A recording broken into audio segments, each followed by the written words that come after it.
Hello and welcome to the wonderful world of English language classroom. Learners of class 11, today we will do the poem, the first poem in the first lesson, a photograph. Learners, we have read, discussed, appreciated and have done a lot of activities in the first lesson by Khushwant Singh, a portrait of a lady.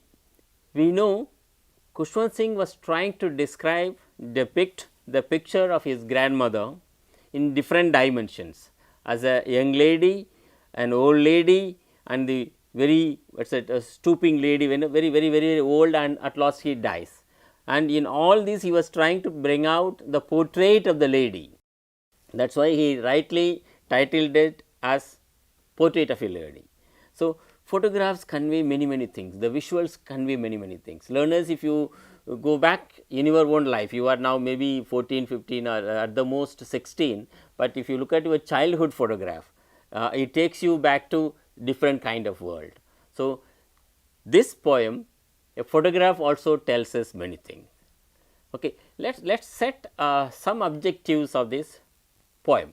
Firstly, we will read and reread to appreciate the poem and how the ideas and the images the poem gives, and we will interpret the poem with our own understanding, connecting with our life, means how you feel about your past and the photographs of your life. That is what. With me is Kriti from the same department.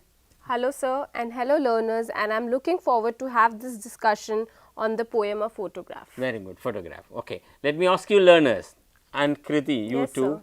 What do you feel when you look at a photograph of your school days, means primary school days? Now you are in class 11, when you were a child and as an infant or in primary school or even high school classes 6, 7, 8, what do you feel? How do you feel about it? Sir, I feel very happy whenever I see those photographs, because it takes me back to that particular moment I was having in my classroom, I was having at that moment in time. And also most of us feel that, oh, that time was much better than what we are now. Yes. So, learners, this is what the poem photograph is telling us. So, a photograph by Shirley Toulson. We do not have to much bother about the poet. I am not going to talk about the poet at all here, that you may search Google and find out, but the idea of the poem, the language used in the poem. Come on, without wasting our time, let us look at the poem. Kriti will read out to us the poem. Come on. Sure sir. A Photograph by Shirley Toulson. The cardboard shows me how it was when the two girl cousins went paddling, each one holding one of my mother's hands, and she the big girl, some 12 years or so. All three stood still to smile through their hair at the uncle with the camera, a sweet face, my mother's that was before I was born. And the sea, which appears to have changed less, washed their terribly transient feet. Some 20-30 years later, she would laugh at the snapshot. See Betty and Dolly, she would say, and look how they dressed us for the beach. The sea holiday was her past, mine is her laughter. Both wry with the labored ease of loss. Now she's been dead nearly as many years as that girl lived. And of this circumstance, there is nothing to say at all. Its silence silences. Its silence silences. Fine, learners, this is how we should read a poem as a whole and appreciate it. Do not bother about the meaning of individual words if you do not understand some of them. No issue, because the idea. Okay, look at what is the poem about in general. Let us not bother whether you understood or not. What is the poem about? So, maybe the poet is talking about a photograph of her mother which she has found, and she is talking about that particular photograph. And two of her cousins. Yes. She was not there. She was not there, and her mother was with her cousins on a beach holiday. Fine. Learners, now I am going to ask you to close your eyes and listen to it. here comes the poem again to you in audio form. This is from your audio book available at NROER Pathshala NCERT website. Everywhere you can decode the QR code and listen to it. Now, come on, let's listen to it. The cardboard shows me how it was when the two girl cousins went paddling, each one holding one of my mother's hands. And she, the big girl, some 12 years or so. All three stood still to smile through their hair at the uncle with the camera, a sweet face, my mother's, that was before I was born, and the sea, which appears to have changed less, washed their terribly transient feet. Some 20, 30 years later, she would laugh at the snapshot. See Betty and Dolly, she would say, and look how they dressed us for the beach. The sea holiday was her past, mine is her laughter, both wry with the labored ease of loss. Now she'd been dead nearly as many years as that girl lived, and of this circumstance there is nothing to say at all. Its silence silences. Learners, let's look at the poem. The poet or the narrator looks at a photograph in which his mother with his two cousin sisters, they walk on the seashore, and that's what the photograph tells. But for him, many more things. Then how the mother looked at the photograph later, then look at it, how they dressed up as. So many things, and he says that the water which comes and moves on the seashore, ebbing kind of thing, in which you must have felt when you stand on water, then your feet slightly goes down as water takes away the sand. So there are many things the poet is trying to tell, that the time has taken away everything. Now the smile and laughter of the mother is gone, and many more things are gone. Time has passed. Okay, come on, let's take up the first part of the poem and discuss it. Come on, let me read out the first part of the poem to you. A photograph, a cardboard shows me how it was when two girl cousins went paddling, each one holding one of my mother's hands, and she, the big girl, some 12 years or so. All three stood still to smile through their hair at the uncle with the camera. A sweet face, my mother's, that was before I was born, and the sea, which appears to have changed less, washed their terrible transient feet. The cardboard, look at the poet. In good old days, means not long ago, even today it is there. The photograph, if you go to a studio, you take for. Nowadays we take everything on mobile or something. Selfie has become much popular. Yes, sir. In good old days, there will be a kind of cardboard like, in which the photograph is framed. Framed, and it tells then over the period that cardboard gets a kind of old with the fading color, and the photograph remains, and we can remove it and put it in another frame. That's what the cardboard shows how it was when the two girls holding the hands of the mother, his mother, walking in the seashore. Then look at the poet. He says two small girls and the big girl, that was his mother. That's one. The second one, he says they were smiling through their hairs, the unkempt hair in the seashore. Then all on a sudden, the poet takes that they were all laughing through their hair to the uncle who took the photograph, because all of them, the photographer was was the uncle. But later he says, all on a sudden there is a movement in the poem. Look at the line. And mother, they had sweet faces, and my mother's, that was before I was born. Okay, the young mother with smiling face, or this was thing of the past, and the sea, which appears to have changed less. C, it appears that C remains same, but even Yes. though it changes, the C which appears to have changed less was the terribly transient feat. You know, when you stand on the water, Yes, the sea, so you must have seen, you must have felt, and the water comes and takes away the sand. Yes. So, what does it take away? It's almost like taking away a Time. memory, a Time. moment, Time, and we are Yes. also growing. Yes. Learners, let us understand the poet is not just describing an event in which the two cousin girls and the poet's mother. mother were walking. Yes, You know, sir. it's something else has gone, and you can't stop your growing. Yes. And nothing is permanent as far as your body and life is concerned. That is one. Second is, your youth will not be permanent. That is what the mother with a smiling face, that was before I was born, now it is gone. Yes. Then, but what has not changed? What has not changed? The sea water. Sea water and sea has Yeah, not changed. Sea has not changed. Yes. So, that means the world, the earth is not changing changed. much, Yes. but you are changing. So, understand how time, this is what the poet says. Come on, Kriti will read out the second part of the poem, then we will continue the discussion. Yeah. Sure, sir.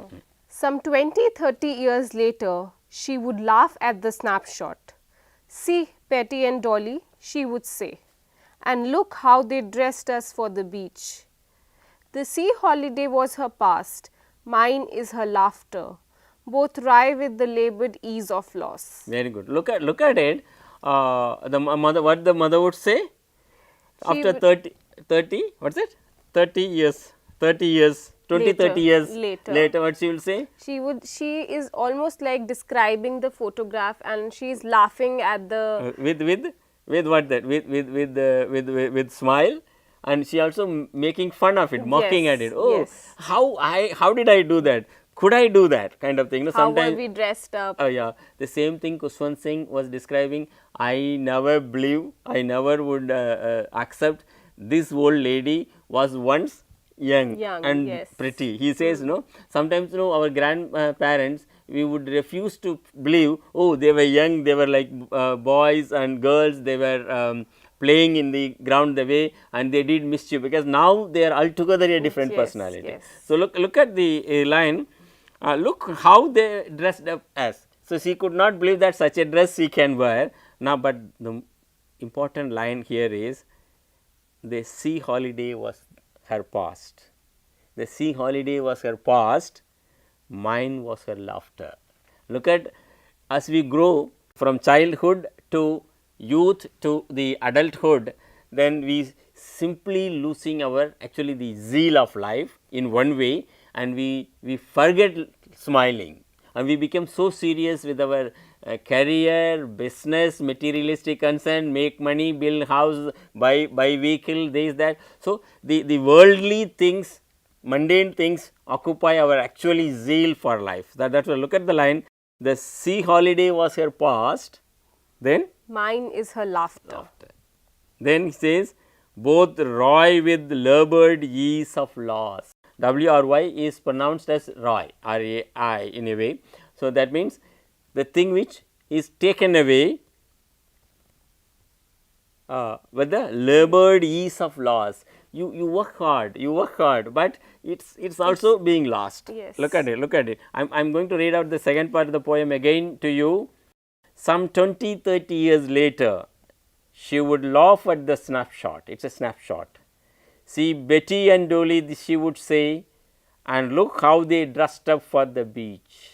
That means they were differently dressed, not actually for the beach. Yeah. The sea holiday was her past, and mine is her laughter.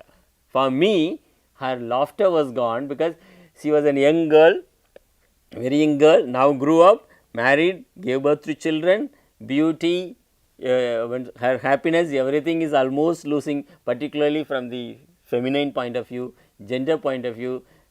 Countries like India and elsewhere, women once get married, responsibilities come, and their actual goal for life is gone. How it is gone? Both Roy with the laboured ease of loss.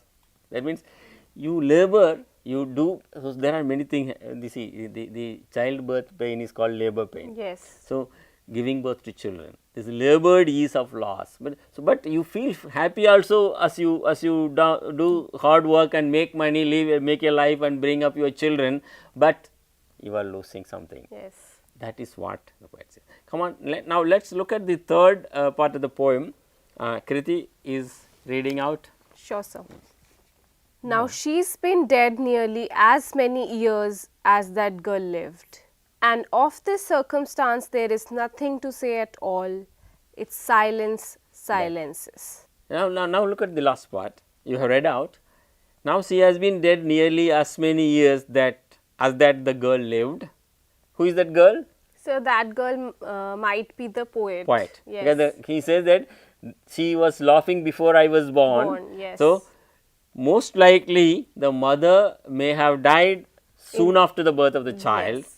And of these circumstances there is nothing to say at all. She is not blaming, oh, the mother passed away long ago, this is curse, this, that, and God was not good to us. No, he said, I am not saying anything about the circumstance. This is what the life has been lived. There is nothing to say at all. But what is to say? Its silence silences. Its silence. Whose silence?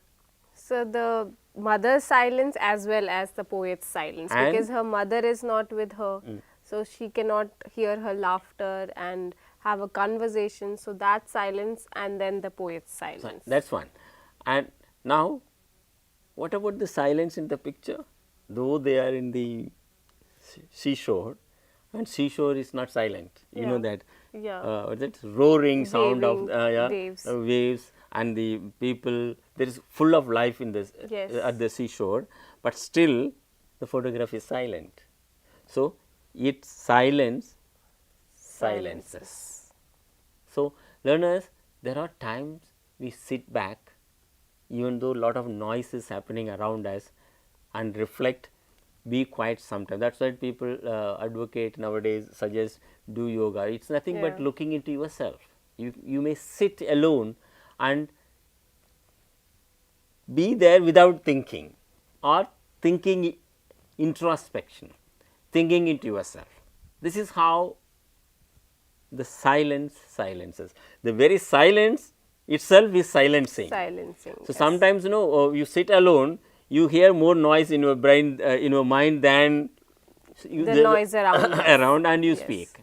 Come on, learners, this is how we should appreciate the poem. We are going to have some discussion on that.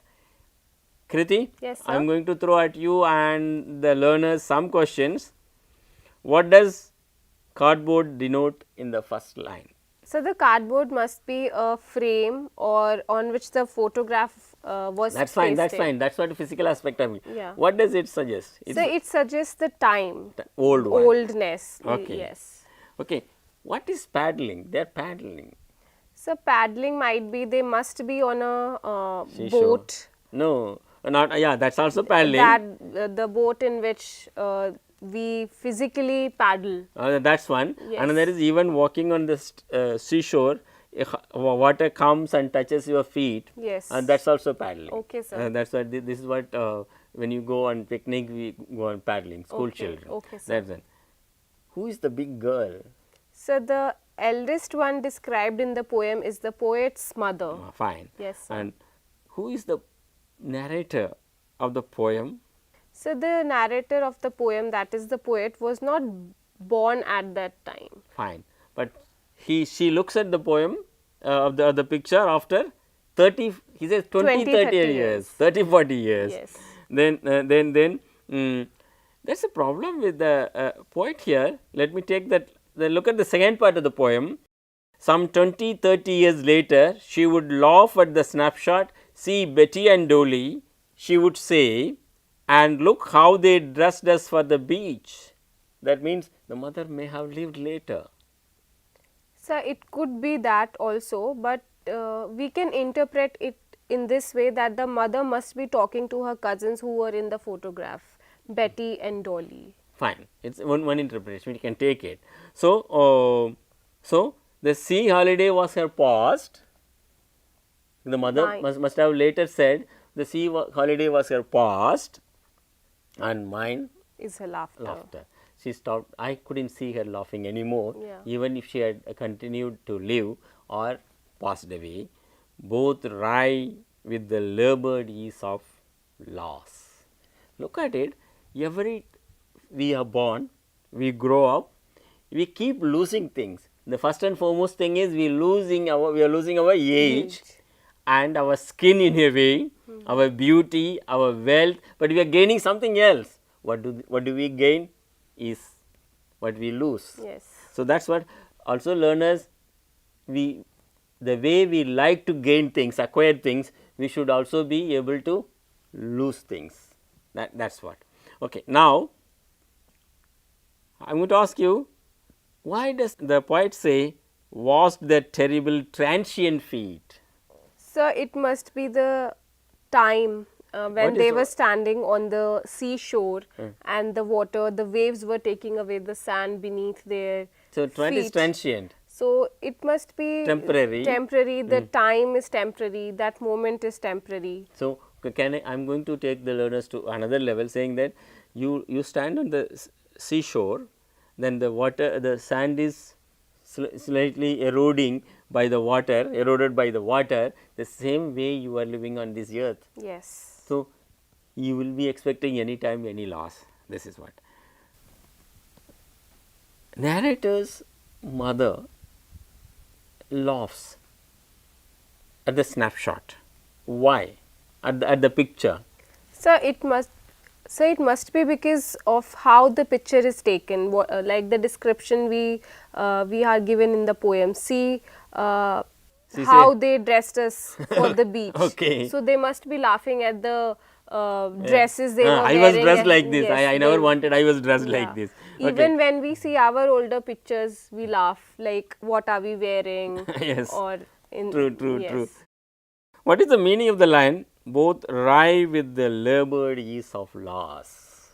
So it meant that the poet was completely lost. I would say that she could not come forward about the loss she is talking about. Okay. And the temporary Time and sense of time Yes, and the life. yes. Okay. Now and WRY is pronounced as rye. Okay. Can you say some more words in which W is silent? so I can think of wreath, Wreath. that is spelled as WREATH.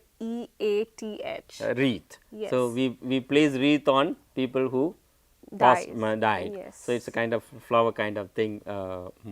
Then we garland kind of thing we make. Yes. So that's one. Then So one I could think of is wrath. wrath. Okay. Anger. Yes, which is spelled as WRATH.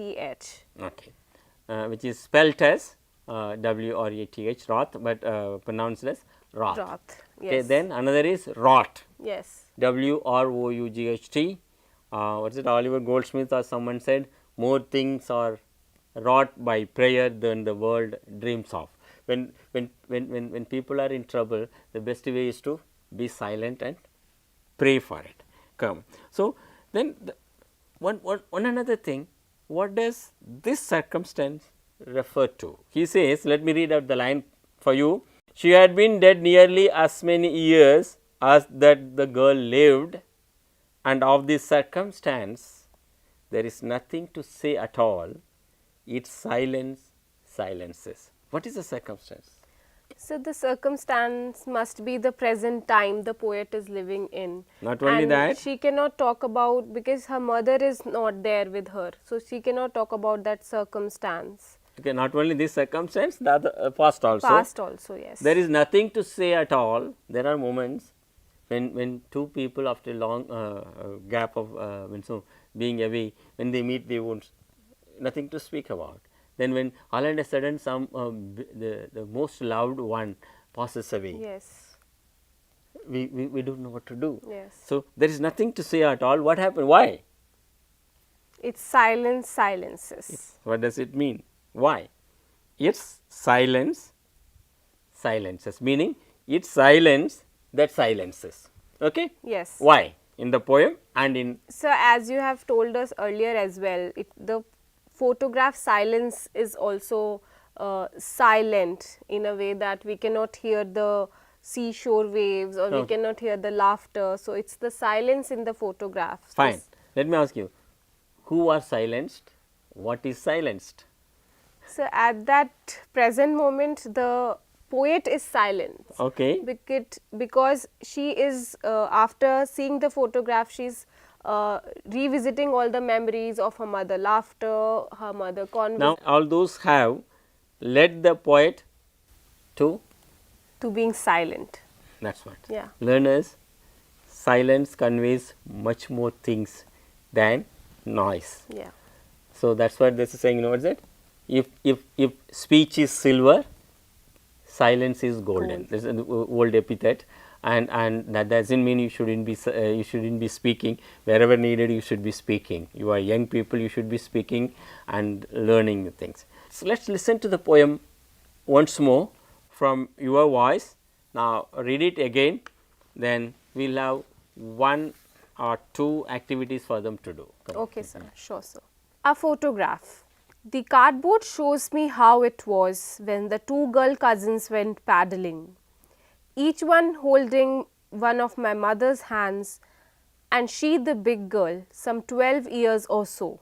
All 3 stood still to smile through their hair at the uncle with the camera. A sweet face, my mother's, that was before I was born. And the sea, which appears to have changed less, washed their terribly transient feet. Some 20-30 years later, she would laugh at the snapshot. See, Betty and Dolly, she would say, and look how they dressed us for the beach. The sea holiday was her past, mine is her laughter, both wry with the laboured ease of loss. Now she's been dead nearly as many years as that girl lived, and of this circumstance there is nothing to say at all. Its silence silences. That's right. Thank you very much. Learners, listening to the poem and reading out the poem as many times possible in order to understand is very important. Why? Because every time you read a poem, it gives you another layer of meaning. Okay. We have come to the close of this lesson. I am going to ask you to do 2 tasks. One is you ask your grandparents or mother to give you a old album and pick up a picture of yours or anybody's and try to describe it, what the picture, the photograph conveys. This is one. Second is, you have listened to the poem, you have discussed it, you read the poem again, reread it, then write the summary of the poem in, let us say, 10 sentences. Thank you very much, learners. We have taken you to the memory lane for some time. You also, if you have elders at home, grandparents in your neighborhood, talk to them, that is very important. How they were as children, what happened to them, then how they lived their life and how your life is different from them. This is important, and this is how you must have noticed one picture of Gandhi. A child is leading him. Yes, so that child died 2-3 years ago at the age of 80 or something. It was his distant relative. He lived in USA. That was the time that child was leading him for the Dundee March, that salt March. Satya. Yes, So sir. every picture, every image on this earth conveys something. So learn to appreciate it, then learn to talk about it, so that life conveys something. Thank you very much, learners. We will meet you in the next lesson, next episode. Thank you, Kriti. Thank you, sir, for for having me. participated. Thank you, sir.